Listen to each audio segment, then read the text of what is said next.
All right, so welcome to lecture at chapter one. I'm gonna leave this up, but this comes up later in the end of the lecture. So I'm basically gonna hit some highlights about chapter one and then show you this, which is your discussion topic for chapter one.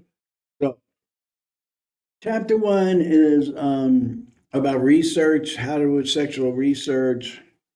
Um, how we do, how we do research, what happens, what has happened, not much going on. But the first thing you need to know, like whenever you're approaching a new topic or a new subject, or you're learning a new trade, whatever the case may be, when you're learning something, the first thing you really need to get is the terminology. You need to understand the language of that topic because you need to be able to understand what people are telling you, and you need to be able to talk to your peers in a way that they're going to understand. So everybody's using sex as the same definition, gender has the same definition, um, transgender has the same, like, so that we're all on the same page, right?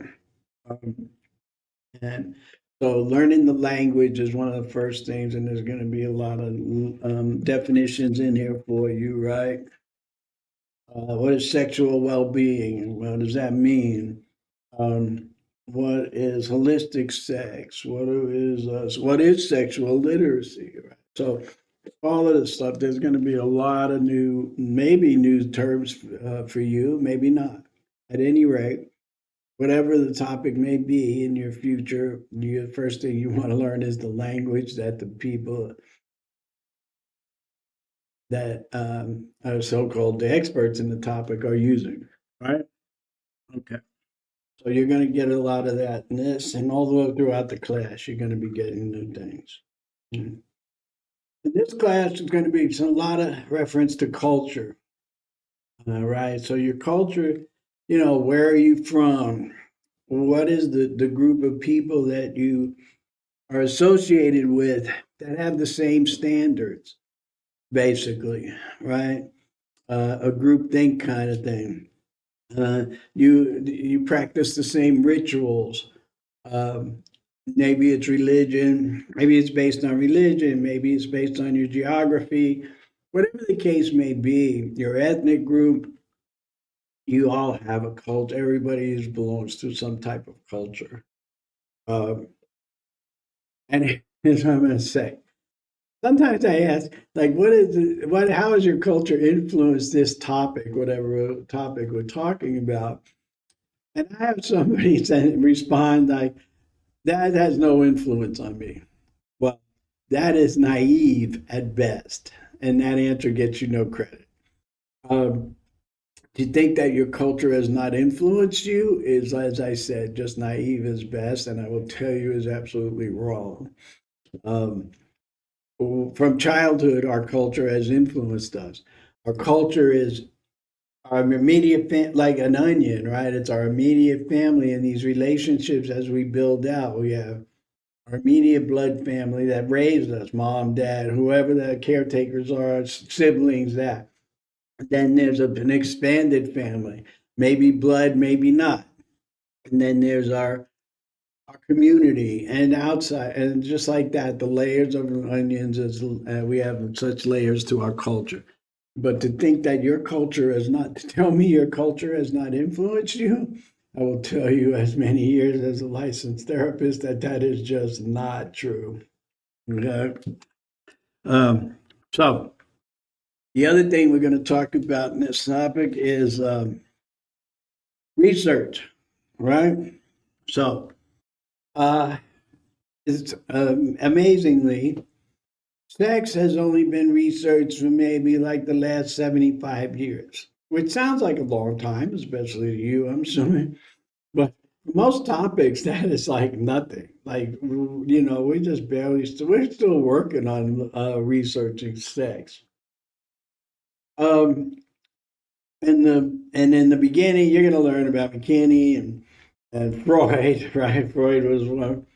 Um, you'll learn that Johnson and Johnson, all the people that did the early research, right? But um, you know, part of it is like I want you to think about it. Like, what layer of research would you be willing to do to participate? Right? Would you be willing to take a survey? Mhm. Would you be willing to be interviewed individually? Right? Would you be willing um, to be in a group activity? Would you willing to be observed in sexual acts? Would you be willing to perform sexual acts while you're attached to a bunch of wires so that we can record your your physiological responses? What would you be willing to do so that we could learn about sex in general for human beings? Right? So, um, and people have participated at all those levels, and that's how we get our information, right? But just think about that. And of course, obviously, in the last 75 years, and next chapter is history, so we're not going to talk about it. But over the last 75 years, there's been incredible changes towards the attitudes of sex around here, around the world, wherever. So we're going to get into that, right? Um, I don't think I'll go into too much more. You're obviously going to read it. I'm not going to do it. What you do need to know, though, I think in general, I will just say in the past, we have done horrible things to people in research, and that if you've been in psychology, you took Psych 1 or whatever, you learned about Little Albert, you learned about the Mississippi syphilis experiments, the Stanford prison experiment. Like, horrible things have been done to people, and luckily now we have safeguards in there to make sure that doesn't happen, right? And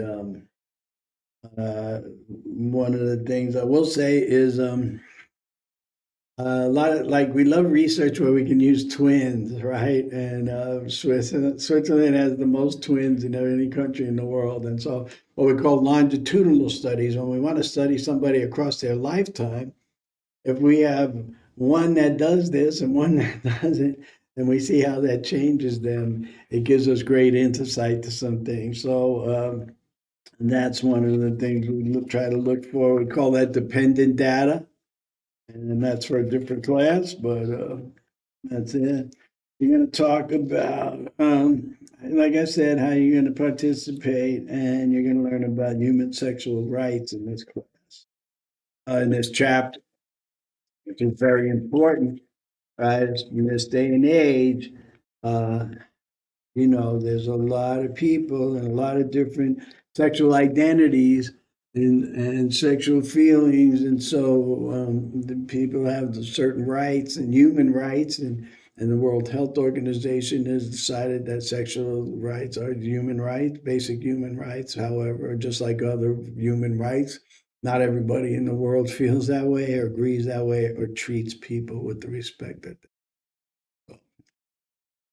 Um, So you're going to read about all this. That's just some of the hitting on the highlights about what you're going to get out of this particular chapter. And this is your assignment. This is your discussion assignment. So are you sexually literate? As one of those opportunities to learn about yourself and what do you think you know. Uh, these are basically true and false questions. And I will post the answers when you're after the assignments due, so you can grade yourself. I'm not going to grade your assignment. I'm going to look to see just how, in general, how literate the class is. I want to look in general at how, just like the post pretest, I'm just looking to learn about maybe what we need to talk about or hit on um, during the thing, and where maybe I might emphasize something in future lectures, right? So all these through questions. Right? I'm not going to read every question. You have good sex if you learn how to enjoy your sexual fantasies, true or false, right? Masturbation started as a disease, but is used as therapy for some people, true or false. In some cultures, a woman's crushed foot is considered intensely sexually attractive. True or false? And you're going to learn all that.